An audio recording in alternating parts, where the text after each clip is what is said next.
ನಾವು ಅವರು ಹೇಗೆ ತೇಜಸ್ವಿ ಅವರ ಮದುವೆನ ಇದು ನಡೆಸ್ಕೊಟ್ರು, ನಮಗೂ ಅಷ್ಟೇ ಸರಳವಾಗಿ ಮದುವೆ ಆಗಬೇಕು ಅನ್ನೋದು. ನೋಡ್ಲಿಕ್ಕೆ ಸೂಪರ್ ಆಗಿದೆ, ತುಂಬ ಚೆನ್ನಾಗಿದೆ. ಫ್ಲವರ್ ಶೋ ಡಿಫ್ರೆಂಟ್ ಪೊಯೆಟ್ಸ್ ಎಲ್ಲ ಬರೆದಿದ್ದಾರೆ. ಅವರ ಪುಸ್ತಕಗಳನ್ನು ಓದಿ ಅವರ ತತ್ವಗಳನ್ನು ನಾವು ಅಳಿಸ್ಕೊಂಡಿದ್ದೀವಿ. ಅದ್ರ ಜೊತೆಗೆ ಸರಳತೆ, ಅವರ ಎಲ್ಲ ಪುಸ್ತಕಗಳನ್ನು ಓದಿದ್ದೀವಿ. ತುಂಬ ಖುಷಿ ಅಂದರೆ ತುಂಬ ಖುಷಿ ಆಗ್ತಾ ಇದೆ. ಮಕ್ಕಳಿಗೆ ತುಂಬ ಸಂತೋಷ ಸಿಗ್ತಾ ಇದೆ. ಎಷ್ಟು ಒಂದು ಫಲಪುಷ್ಪ ಅಂತೂ ತುಂಬ ಚೆನ್ನಾಗಿ ಮಾಡಿದ್ದಾರೆ. ನಾವು ನೋಡ್ಕೊಂಡು ಎರಡು ಮಾತು ಹೇಳೋದು ಸುಲಭ, ಇಷ್ಟೆಲ್ಲನೂ ಮೇಂಟೈನ್ ಮಾಡಬೇಕು ಅಂದರೆ ಭಾಳ ಕಷ್ಟ ಇದೆ. ತುಂಬ ಖುಷಿ ಆಗ್ತಿದೆ. ಪ್ರತಿ ವರ್ಷಕ್ಕೆ 2 ಬಾರಿ ಲಾಲ್ಬಾಗಲ್ಲಿ ಈ ಥರ ಪುಷ್ಪ ಪ್ರದರ್ಶನ ಇರ್ತದೆ.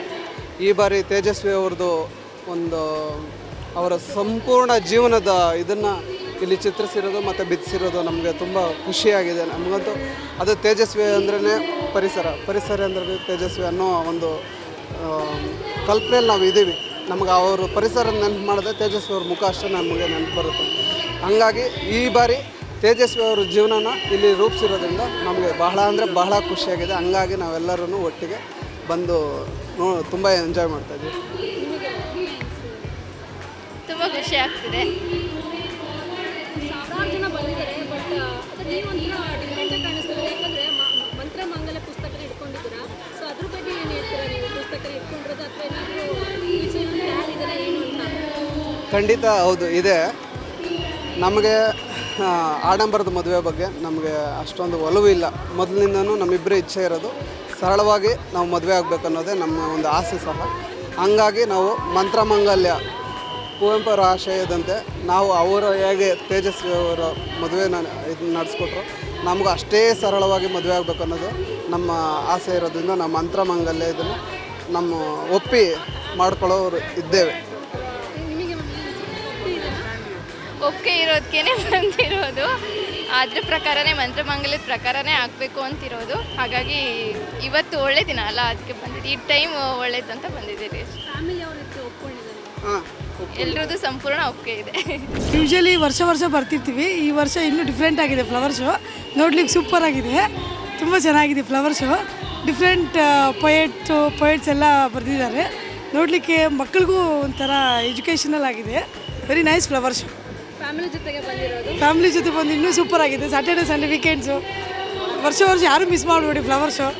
ಇನ್ನು ಫ್ಯಾಮಿಲಿಗೆ ಟೈಮ್ ಕೊಡಲ್ವಲ್ಲ, ಎಷ್ಟೋ ಜನ ಟೈಮ್ ಕೊಡ್ತಾ ಇರಲ್ಲ, ಅವರಿಗೆ ಏನು ಹೇಳಿಕ್ಕೆ ಇಷ್ಟಪಡ್ತೀರಾ? ದಯವಿಟ್ಟು ಹಿಂಗೆ ಬಂದು ಎಲ್ಲರೂ ಸ್ವಲ್ಪ ಫ್ಯಾಮಿಲಿ ಜೊತೆ ಬಂದು ಸ್ವಲ್ಪ ಟೈಮ್ ಸ್ಪೆಂಡ್ ಮಾಡಿದ್ರೆ ಅವ್ರಿಗೂ ಒಳ್ಳೆಯದು, ನಮಗೂ ಒಳ್ಳೆಯದು. ಇನ್ ದ ಸೆನ್ಸ್ ನೋಡೋರಿಗೂ ಒಳ್ಳೆಯದು.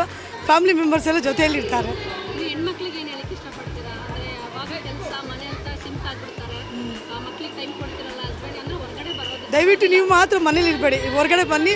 ಅದು ಎಸ್ಪೆಷಲಿ ಇಲ್ಲಿ ಬನ್ನಿ. August 15 ಇಲ್ಲ ಅಂತಂದರೆ 26 ಜಾನ್ವರಿನೋ ಅಟ್ಲೀಸ್ಟ್ ಫ್ಲವರ್ ಶೋ ನೋಡ್ಲಿಕ್ಕಾದರೂ ಬಂದರೆ, ಇಲ್ಲ ಹೊರಗಡೆ ಹೋದರೂ ಪರವಾಗಿಲ್ಲ. ಅಡುಗೆ ಮನೆಯಿಂದ ದೂರ ಇರ್ತೀವಿ. ಹೆಣ್ಮಕ್ಳು ಕೆಲಸದ ಒತ್ತಡದಲ್ಲಿ ಇರ್ತಾರೆ, ಅಂಥವ್ರಿಗೆ ನೀವೇನು ಹೇಳ್ತೀರಾ? ಏನಾದರೂ ಸಲಹೆ ಕೊಡೋದಾದರೆ ಏನು ಕೊಡ್ತೀರಾ? ಯಾವಾಗಲೂ ಬ್ಯುಸಿ ಇರ್ತಾರೆ, ತಮ್ಮ ಒಂದು ಇದನ್ನು ಕಾಳಜಿ ವಹಿಸಲು ವೈಯಕ್ತಿಕವಾಗಿ ಅವರು ಸಹ ಕಾಳಜಿ ವಹಿಸ್ತಾ ಇರೋದು, ಅವ್ರಿಗೆ ನೀವೇನು ಹೇಳ್ತೀರಾ? ಅಂದರೆ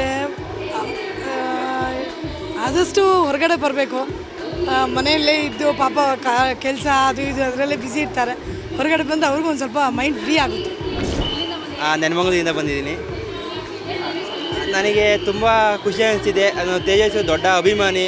ಅವರ ಪುಸ್ತಕಗಳನ್ನು ಓದಿ ಅವರ ತತ್ವಗಳನ್ನು ನಾವು ಅಳಿಸ್ಕೊಂಡಿದ್ದೀವಿ. ಅದ್ರ ಜೊತೆಗೆ ಸರಳತೆ, ಅವರ ಎಲ್ಲ ಪುಸ್ತಕಗಳನ್ನು ಓದಿದ್ದೀವಿ. ಅದರಿಂದ ನಮಗೆ ಎಷ್ಟೊಂದು ಪರಿಸರದ ಬಗ್ಗೆ ಜ್ಞಾನ ಇದೆ. ಅದ್ರ ಬಗ್ಗೆ ನಮ್ಮ ಸರಳತೆ ಪರಿಸರ ಪೂರಕವಾಗಿ ನಾವು ಹೇಗಿರಬೇಕು, ನಮ್ಮ ಜೀವನ ಹೆಂಗೆ ಶೈಲಿ ಹೆಂಗೆ ಬರಬೇಕು ಅಂತ ಹೇಳ್ಬಿಟ್ಟು ನಮ್ಮ ತೇಜಸ್ವಿ ಅವರು ಎಲ್ಲ ಪುಸ್ತಕದ ಮುಖಾಂತರ ನಮಗೆ ತಿಳಿಸ್ಕೊಟ್ಟಿದ್ದಾರೆ. ತುಂಬ ಇದಕ್ಕೆಲ್ಲ ತುಂಬ ಚೆನ್ನಾಗಿ ಮಾಡಿದ್ದಾರೆ ಈ ಸತಿ. ಯಾರು ತೋಟಗಾರಿಕೆ ಇಲಾಖೆಯಿಂದೆಲ್ಲ ತುಂಬ ಖುಷಿ ಅನಿಸ್ತಿದೆ. ಅದ್ರ ಜೊತೆಗೆ ನಾಟಕಗಳು ಪ್ರದರ್ಶನ ಆಗ್ತಿದೆ. ನಾನಂತೂ ನೆನಮಂಗಲಿಂದ ಪ್ರತಿದಿನ ಒಂದು ನಾಟಕ ನೋಡ್ತಾ ಇದ್ದೀನಿ. ಇವತ್ತು ಬೇರೆ ನಾಟಕ ಇದೆ, ಅದಕ್ಕೋಸ್ಕರ ಕಾಯ್ತಾ ಇದ್ದೀನಿ ನಾಟಕ ನೋಡೋಕ್ಕೆ. ನಾಳೆ ಅಣ್ಣನ ನೆನಪು ಇದೆ, ಅದಕ್ಕೋಸ್ಕರ ತುಂಬ ಕಾಯ್ತಾ ಇದ್ದೀವಿ.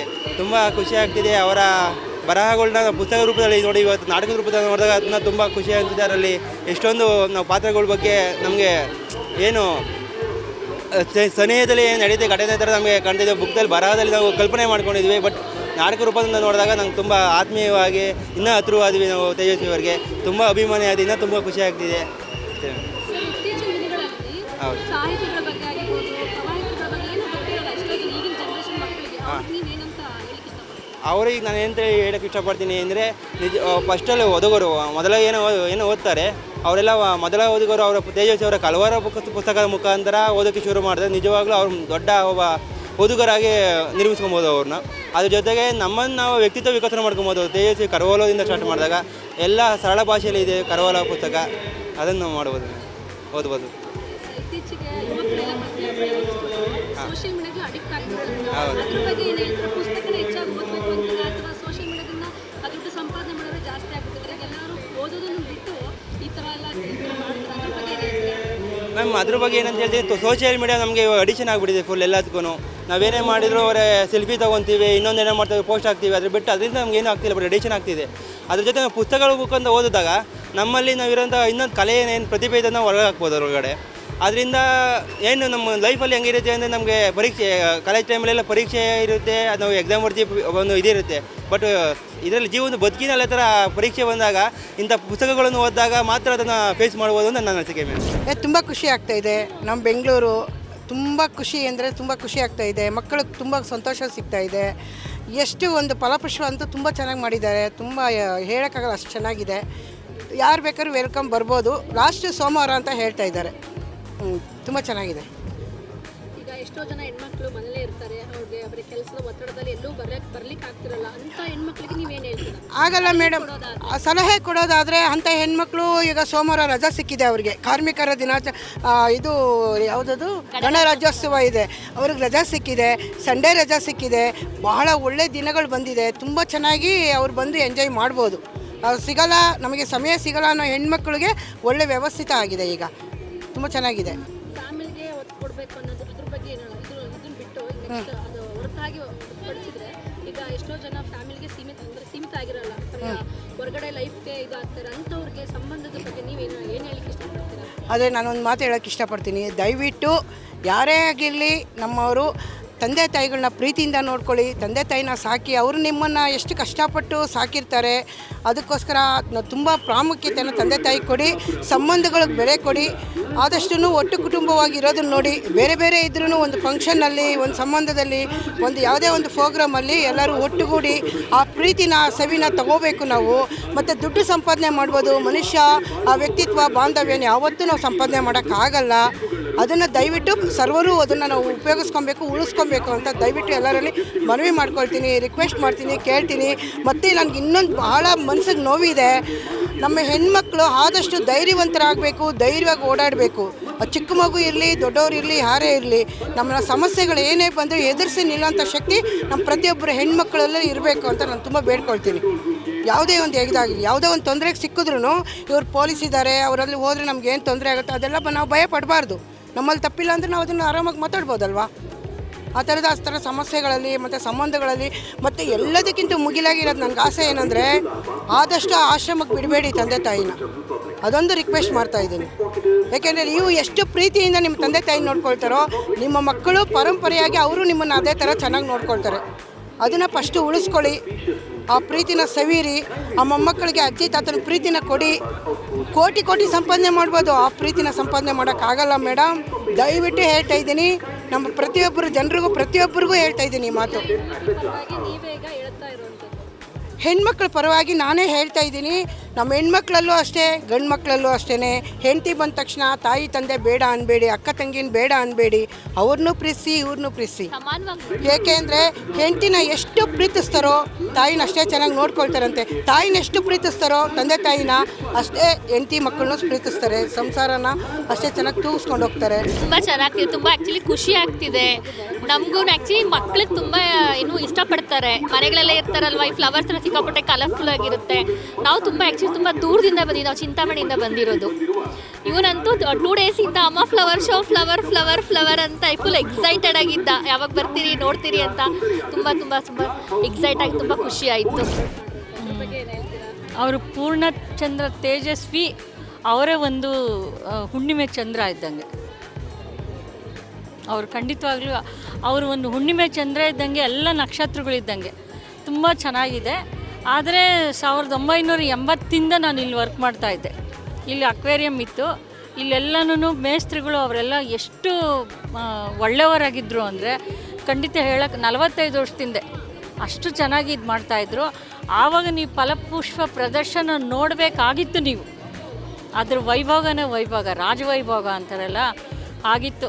ಬರ್ತಾ ಬರ್ತಾ ಕ್ವಾಲಿಟಿ ಕ್ವಾಂಟಿಟಿ ಅದಿರುತ್ತಲ್ಲ, ಅದಕ್ಕೋಸ್ಕರ ನನಗೆ ಅದನ್ನು ನೋಡಿದ್ಮೇಲೆ ಇನ್ನೂ ಚೆನ್ನಾಗಿ ಮಾಡ್ಬೋದಿತ್ತು ಅಂತ ಅನ್ನಿಸ್ತು.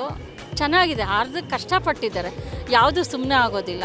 ಸತತವಾಗಿ ನಿರಂತರವಾಗಿ ಕಷ್ಟಪಟ್ರೆ ಇವೆಲ್ಲನೂ ಆಗಕ್ಕೆ ಸಾಧ್ಯ ಆಗುತ್ತೆ ಅಂತ ಹೇಳ್ತಾ ಕಷ್ಟಪಟ್ಟಿದ್ದಾರೆ. ಈಗಿನ ತಕ್ಕಂಗೆ ಮಾಡಿದ್ದಾರೆ, ಚೆನ್ನಾಗಿದೆ. ತೋಟಗಾರಿಕೆ ಇಲಾಖೆ ಅವ್ರಿಗೆ ಏನು ಹೇಳಿಕ್ಕೆ ಇಷ್ಟಪಡ್ತೀರಾ? ಇಷ್ಟೆಲ್ಲ ಐಡಿಯಾಸ್ನ ಯೂಸ್ ಅವರು ಅವ್ರ ಎಜುಕೇಷನ್ನು, ಅವರ ಒಂದು ವಿಜ್ಞಾನ, ಅವ್ರ ರಿಸರ್ಚ್ಗಳು ಅವೆಲ್ಲನೂ ಈ ಒಂದು ಸ್ಥಾನಕ್ಕೆ ತಂದು ಕೊಡುತ್ತೆ. ಸುಮ್ಮನೆ ಆಗೋದಿಲ್ಲ ಇವೆಲ್ಲನೂ. ಅವ್ರು ರಾತ್ರಿ ಆಗಲೂ ಕಷ್ಟಪಟ್ಟು ಓದಿರ್ತಾರೆ.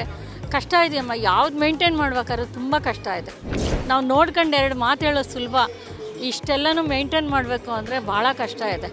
ಆವಾಗ ಒಂದು ಸಾರಿ ಇಂದಿರಾ ಗಾಂಧಿ ಬಂದಿದ್ರು, 82ನೇ ಇಸ್ವಿನೋ ಏನೋ ಅನಿಸುತ್ತೆ. ಹೆಂಗಿತ್ತು ಅಂದರೆ ಅಬ್ಬಾ, ಅಷ್ಟು ವೈಭವ ಇತ್ತು. ಎದುರುಗ ಕುತ್ಕೊಂಡು ಮಾತಾಡೋದು ನೋಡ್ತಾ ಇದ್ದರೆ ಅವರು ಒಂದು ಚಂದನದ ಗೊಂಬೆ. ಆ ಮಾತಂತೂ ಅದಕ್ಕೆ ಅವರು ಪ್ರೈಮ್ ಮಿನಿಸ್ಟರ್ ಆದ್ರೇನೋ ಅಂತ ಅನಿಸುತ್ತೆ. ಆವಾಗ ಎಲ್ಲ ತುಂಬ ಚೆನ್ನಾಗಿತ್ತು. ಈಗಲೂ ಚೆನ್ನಾಗಿದೆ, ಅಂದರೆ ಈಗ ತಕ್ಕಂಗೆ ಕ್ವಾಲಿಟಿ ಕ್ವಾಂಟಿಟಿ ಇರುತ್ತಲ್ಲ, ಚೆನ್ನಾಗಿದೆ. ಆಲ್ಮೋಸ್ಟ್ ಆಲ್ ಚೆನ್ನಾಗಿದೆ ಅಮ್ಮ. ವೆಲ್ಕಮ್. ಚೆನ್ನಾಗಿ ಅನ್ನಿಸ್ತು, ಫ್ಯಾಮಿಲಿ ಜೊತೆ ಬಂದಿದ್ದು ಎಷ್ಟು ಖುಷಿ ಆಯಿತು? ತುಂಬ ಖುಷಿ ಆಯಿತು. ಇಷ್ಟ ಆಯ್ತಾ ನಿಮಗೆ ಆ ಥೀಮ್ ಎಲ್ಲ ನೋಡಿ? ಇಷ್ಟ ಆಯಿತು, ತುಂಬ ಇಷ್ಟ ಆಯಿತು. ಸಾಹಿತಿಗಳ ಬಗ್ಗೆ ಏನು ಹೇಳ್ತೀರಾ? KP ಪೂರ್ಣಚಂದ್ರ ತೇಜಸ್ವಿ ಅವ್ರ ಬಗ್ಗೆ ಅದಷ್ಟೆಲ್ಲ ಗೊತ್ತಿಲ್ಲ. ಬಂದಿದ್ದು ಫ್ಯಾಮಿಲಿ ಜೊತೆ, ಕುಟುಂಬದವ್ರ ಜೊತೆ ಬಂದು ತುಂಬ ಇಷ್ಟ ಆಯಿತು. Thank you. ನೋಡಿದ್ರಲ್ಲ ವೀಕ್ಷಕರೇ, ಇದಿಷ್ಟು ನೋಡಿದ್ರಲ್ಲ ವೀಕ್ಷಕರೇ, ಲಾಲ್ಬಾಗ್ಗೆ ಬಂದಂತಹ ಸಾರ್ವಜನಿಕರ ಮಾತು ಯಾವ ರೀತಿಯಾಗಿತ್ತು ಅಂತ. ಲಾಲ್ಬಾಗ್ಗೆ ಫಲಪುಷ್ಪ ಪ್ರದರ್ಶನ ನೋಡೋಕ್ಕೆ ಬಂದು ತುಂಬಾ ಪ್ರತಿಯೊಬ್ಬರು ಖುಷಿ ಪಟ್ಟಿದ್ದಾರೆ. ಅದರಲ್ಲೂ KP ಪೂರ್ಣಚಂದ್ರ ತೇಜಸ್ವಿ ಅವ್ರ ಬಗ್ಗೆ ತುಂಬಾ ಎಲ್ಲರೂ ಒಂದು ಅದ್ಭುತವಾದಂಥ ಮಾತುಗಳನ್ನು ಆಡಿದ್ದಾರೆ ಅಂತಲೇ ಹೇಳ್ಬೋದು. ಕ್ಯಾಮ್ರಾ ಪರ್ಸನ್ ಬಸವರಾಜ್ ಜೊತೆ ಚಂದ್ರಿಕಾ, ಸಪ್ತಶ್ವ ಟಿವಿ ಕನ್ನಡ, ಬೆಂಗಳೂರು.